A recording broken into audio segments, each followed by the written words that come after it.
pour la question. Les questions sont ouvertes, hein? On vous écoute. Les interventions et les questions sont ouvertes. Nous y répondrons avec plaisir.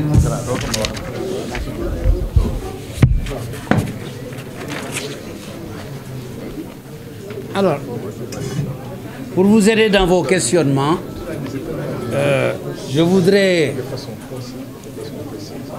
pour vous aider à poser des questions, je voudrais ajouter quelque chose à mon intervention.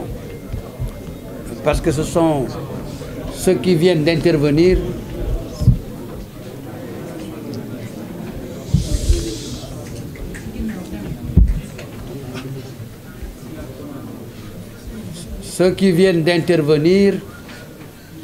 ont élargi. Nous sommes ici pour apprendre. En tout cas, moi, je suis ici pour apprendre. Vos questions m'aideront à mieux réfléchir et à apprendre. Et ceux qui veulent apprendre pourraient écouter.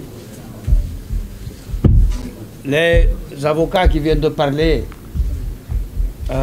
m'aident à ouvrir davantage la réflexion et la recherche. Il y a quelqu'un qui a parlé de l'interprétation des lois pénales. Comment et pourquoi on interprète les lois. J'ai remarqué quelque chose dans l'étude de ces textes-là et leur application aux personnes poursuivies. J'ai lu une décision de la Cour suprême du Sénégal. Et je dis bien la Cour suprême du Sénégal. Je vous donne les références pour que vous notiez bien cette décision. C'est l'arrêt numéro 27, arrêt numéro 27 du 19 juin 2025. Arrêt numéro 27 du 19 juin 2025. La Cour suprême nous dit que lorsque un juge d'instruction ou un tribunal décide de placer quelqu'un en résidence surveillée, c'est-à-dire vous emprisonnez chez vous, avec contrôle judiciaire et bracelet électronique, ce n'est rien d'autre qu'une prison à domicile. C'est une prison dorée. Lorsqu'on décide de vous emprisonner chez vous avec bracelet électronique, la durée de cet emprisonnement à domicile est à déduire de votre véritable emprisonnement dans une prison lorsque vous serez condamné. C'est l'article 138.7 du Code de procédure pénale. Article 138.7 du Code de procédure pénale. Mais la Cour suprême ajoute que cette possibilité de vous emprisonner chez vous est alternative à l'emprisonnement à Rebeuss. Exemple.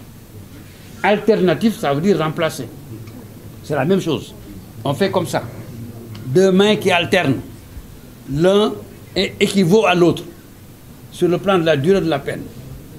Et la Cour suprême dit que le juge d'instruction n'a pas le droit de choisir ça lorsque le juge vous poursuit sur la base de l'article 140 du Code de procédure pénale. L'article 140 du Code de procédure pénale dit que le procureur, il demande, vous êtes en prison par force. Et vous ne sortez de prison que lorsque vous avez des contestations plus que sérieuses, ou lorsque vous remboursez tout, ou bien lorsque vous êtes gravement malade, comme c'est le cas de Farba Ngom. Et la Cour suprême nous dit qu'il n'est pas possible d'appliquer dans ce cas l'article 138.7. Alors, je pose la question suivante aux juristes de la Cour suprême. Lorsque l'article 140 du Code de procédure pénale a été révisé au Sénégal par la loi de 1999, parce que l'article 140 aujourd'hui provient d'une loi telle qu'il est rédigé aujourd'hui, provient d'une loi de 1999, la loi du 25 janvier 1999. Alors que l'article 138 du Code de procédure pénale, tel qu'il est rédigé, provient d'une autre loi qui est de l'an 2010. Alors, article 140 vient de 1999, article 138 vient de 2010. Mais quand on fait le code de procédure pénale, on dit 1, 2, 3, 4, 5, 6, 7, 8, 138, 139, 140. Or, le 138, son contenu a été voté après le 140. Le 140 a été voté en 1999 et le 138 en 2010. Mais quand on énumère, on dit 1, 2, 3, 4, 5, 6, 138, 140. Et la Cour suprême, voyant que le 140 dans l'énumération, dans la numérotation, est venu numériquement après 138, a dit non, 140 est venu après, 140 s'applique, 138 ne change pas 140. Or, 138 est venu diminuer la portée de 140 parce qu'elle est venue postérieurement. Nous avons aujourd'hui, comme disait tout de suite un des avocats qui est intervenu, et ça, encore une fois, je ne m'adresse pas à la presse en tant que presse et au peuple sénégalais, mais je m'adresse surtout aux juristes, et je parle des véritables juristes du Sénégal, car nous avons été formés dans le droit français. Nous sommes des juristes du système juridique français. Nous ne sommes pas des juristes du système juridique anglais, ni chinois, ni américain. Dans le système juridique français, il y a des principes généraux du droit et des principes et des règles d'interprétation du droit pénal. En droit pénal, lorsque deux textes se contredisent, lorsque deux lois se contredisent, c'est la loi postérieure qui est venue la dernière qui est appliquée. Ce n'est pas la première. C'est le principe de l'interprétation des lois pénales dans le temps. Cela résulte de tous les principes enseignés en France et au profit de tous les juristes français. Ensuite, deuxièmement, lorsque la loi doit s'interpréter, j'entends dire toujours qu'il faut faire une interprétation restrictive des lois pénales. Et ceux qui le disent, ils le disent dans le sens contraire aux intérêts de celui qui est en prison. Or, en droit pénal, l'interprétation restrictive signifie que lorsqu'il y a des difficultés d'interpréter, l'interprétation doit aller dans le sens de celui qui est poursuivi. Parce que la liberté individuelle est le principe constitutionnel. Lorsqu'une loi quelconque doit porter atteinte à un principe, à une liberté constitutionnelle, cette loi ne peut pas être interprétée en cas de difficulté au contraire des intérêts de celui dont on prend les libertés. On l'interprète toujours en faveur de la personne qui se voit privée de sa liberté. C'est ça le principe de l'interprétation restrictive des lois pénales. Pour ceux qui ne comprennent pas, parce que je vois souvent dans vos débats journalistiques, des personnes qui se disent juristes, parce qu'ils ont un diplôme de droit, ils se disent juristes. Je préfère qu'ils disent qu'ils ont une maîtrise en droit, plutôt qu'on les qualifie de juristes dans vos télévisions. Ce ne sont pas des juristes, ils ont des diplômes de droit. J'admets, mais ce ne sont pas des juristes. Parce qu'ils ignorent les principes fondamentaux qui font le juriste. En disant interprétation restrictive contre les intérêts de Farmangom, interprétation restrictive contre les intérêts de tel, une interprétation restrictive de la pénale ne doit aller que dans le sens de l'intérêt de celui qui est poursuivi. C'est ça les principes, ça fait partie des principes du droit auxquels nous sommes soumis. Alors, ici et ailleurs, je voudrais préciser, comme l'ont précisé les intervenants, que nous sommes dans un cas unique et dans des cas et dans une période unique de l'histoire du Sénégal où les règles de notre droit pénal et de nos libertés ne semblent pas garanties. C'est mon point de vue et je tiens à le démontrer. Et je tiens à ce que dans l'intérêt de notre Sénégal et dans l'intérêt de nos enfants et dans nos intérêts, nous-mêmes, peuple sénégalais et citoyens du monde, que les règles qui garantissent les libertés, les règles qui garantissent à l'investisseur, aux citoyens qui travaillent, à la mère de famille, au père de famille de vivre sereinement, que ces règles soient respectées, que les citoyens sénégalais retrouvent leurs droits, car aujourd'hui, nous avons la plénitude et la conscience que les règles de droit du Sénégal demandent à être simplement appliquées au mieux. Et la Cour suprême, et je les invite, comme j'ai invité tout récemment le Conseil constitutionnel à une meilleure vision de sa jurisprudence, j'invite aujourd'hui la Cour suprême à regarder à nouveau sa jurisprudence. car une Cour suprême peut changer de jurisprudence. La décision de la Cour suprême ne fait pas autorité absolue.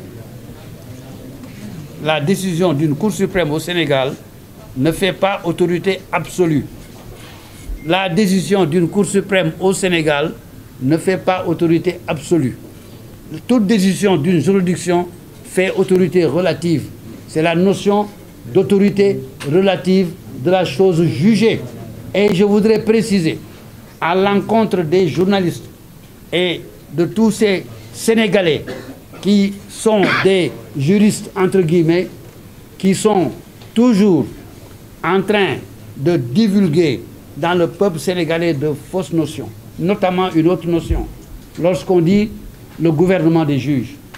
Ah non, il ne faut pas au Sénégal qu'il y ait le gouvernement des juges. Savez-vous ce qu'est en droit et en procédure juridique, ce que signifie le gouvernement des juges? On pense que le juge remplace le pouvoir politique pour gouverner. Non, non. Ce n'est pas ça le gouvernement des juges. Le gouvernement, l'expression gouvernement des juges est une expression scientifique des règles de la procédure française. Cela signifie simplement que toute décision de justice est relative. Et le juge ne peut pas rendre ce qu'on appelle des arrêts de règlement. Un arrêt de règlement signifie que le juge dit que ma décision-là s'applique au monde entier et à tous les cas. Aucun juge n'a ce droit. Ma décision s'applique à tous les cas et pour toujours. C'est ce qu'on appelle un arrêt de règlement. Et lorsque les juges ont tendance à faire ça, c'est à ce moment qu'on leur interdit de se comporter en gouvernement des juges. Parce qu'un règlement relève du président de la République, une loi relève de l'Assemblée nationale, et ces décisions ont une portée générale et s'appliquent à tout le monde et en principe pour longtemps. Donc faites attention avec vos juristes, qu'ils soient prudents aussi un peu quand ils rentrent dans le domaine du droit et qu'ils nous aident un peu plus à se protéger eux-mêmes. Parce que si on ne se protège pas soi-même, on ira en prison tous les uns après les autres. Pour qui sonne le glas? Pour qui sonne le glas, c'est un film. Pour qui sonne le glas fut un film célèbre. Mais personne ne peut savoir pour qui sonne le glas. Ceux qui y sont aujourd'hui n'y étaient pas hier. Ceux qui y seront demain sont peut-être dans cette salle-là aujourd'hui. Et quand nous parlons, en tant qu'hommes de droit, tout simplement, c'est pour la protection d'hier, d'aujourd'hui et de demain. C'est pour la protection de tout le monde. Moi, je n'ai pas de parti pris, même si je suis un avocat parfois, payé par quelqu'un pour le défendre. Et Dieu m'est témoin, je défends dans le cadre des règles qui protègent notre société. Il faut donc, mesdames, messieurs, qu'on retienne cela. C'est la raison de notre présence, c'est la raison de nos efforts. Il faut que notre société soit protégée et que les droits de personne ne soient violés. Or, aujourd'hui, il y a des cas patents dans lesquels, comme on dit les avocats, des droits sont manifestement violés. Je vous remercie et j'attends vos questions. Oui, j'ai une question. Vous le dites haut et fort. Vous le dites haut et fort. C'est bon. Parce que j'entends mal. Voilà, ok. Voilà, ma question est la suivante. Vous avez dit que, au niveau du tribunal, il a été décidé que Farba devrait être placé en détention dans un milieu hospitalier. Nous savons tous aujourd'hui que l'hôpital Le Dantec n'est pas en tant que tel un milieu hospitalier. Donc, est-ce que le fait de placer aujourd'hui un détenu au pavillon spécial répond à ce qui commandait de placer le détenu dans un milieu hospitalier? Bien, merci. J'ai compris votre question. Pour répondre à cette question, je dis seulement la chose suivante. Allez.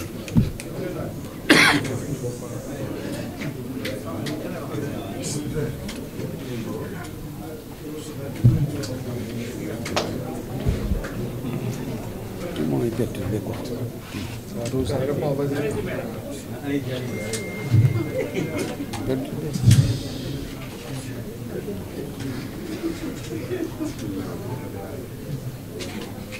La Cour d'appel de Dakar, la chambre d'accusation pour l'affaire de Farba Ngom a bien jugé le 1er août 2025 que ce qui est appelé le pavillon spécial de l'hôpital Dantec, ça veut dire la petite prison hôpital qui se trouve dans l'enceinte de ce qui est appelé l'hôpital de Dantec. Je suis né à Dakar, je connais toute la géographie de cette ville jusqu'à 1 mètre carré. Le pavillon spécial qui se trouve dans l'enceinte de l'hôpital de Dantec, la chambre d'accusation a dit le 1er août 2025 que c'est un milieu carcéral, c'est une prison. Et la chambre d'accusation a dit que on va continuer à faire les rapports pour Farba Ngom. Et lorsque les rapports sont venus, les rapports ont dit que Farba Ngom ne doit être dans aucun milieu qui ressemble à une prison. Sinon, il va mourir. Est-ce que c'est clair? Il ne doit être dans aucun lieu qui ressemble même à une prison. Sinon, il va mourir. Or, le pavillon spécial est une prison. Hôpital. Et la Cour d'appel a dit que c'est une prison hôpital. Maintenant, la Cour d'appel nous dit à nouveau, bon, Farba Ngom ne sort pas de prison, donc ne sort pas du pavillon spécial qui est une prison, mais on va l'appeler dans un hôpital où on peut le soigner. On va l'amener dans un hôpital où on peut le soigner. Alors, je pose la question moi-même maintenant. Est-ce que ça, je pose cette question aux médecins et à tout le monde, et à ceux qui ont jugé ça. Est-ce qu'il y a au Sénégal un hôpital aujourd'hui où on peut soigner toutes les maladies de Farba Ngom? Ensuite, deuxièmement, est-ce que cet hôpital peut exister sans être une prison, sans que la réglementation de la prison ne soit appliquée à Farba Ngom? Si on ne lui applique pas la réglementation de la prison, il n'est plus dans une prison. Il va où il veut. Donc on est obligé, tant que le juge n'a pas dit main levée de mandat de dépôt, tant que le juge n'a pas dit je vous libère, il est prisonnier partout où il est.